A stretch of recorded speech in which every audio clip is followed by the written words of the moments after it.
Hi, I'm going to help show solving the sum of the series from n equals 1 to infinity of -1 to the n times 5 to the 2n plus 1 over 2n plus 1 factorial. So this actually matches up relatively nicely with the commonly known series for sine of x.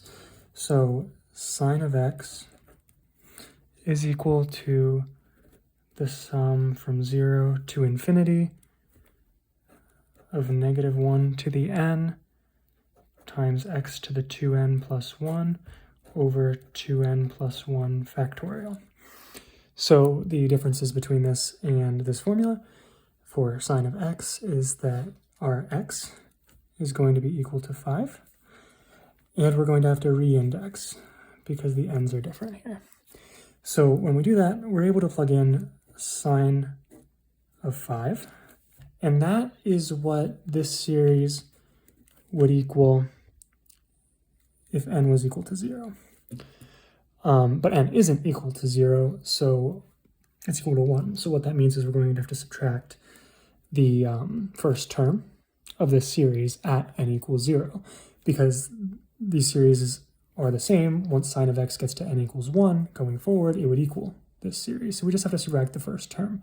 So to subtract the first term, we just have to plug x equals 5 and n equals 0 into this series and subtract it here. So we're going to subtract the first term from that series. I'm just rewriting this here. We're not subtracting the whole series, that's a bit misleading. I was just rewriting it since I marked this up top. So the first term of the series is going to be at 0 if we're going to re-index it.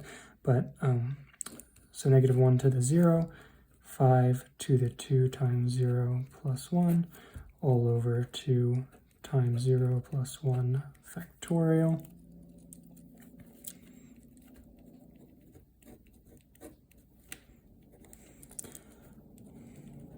And what we're going to get when we simplify that, -1 to the 0 is 1, 2 times 0 is 0, 5 to the 1 is 5, 2 times 0 is 0, plus 1 is 1, 1 factorial is 1, so 5 over 1 is 1. So we're going to get sine of 5 minus 5.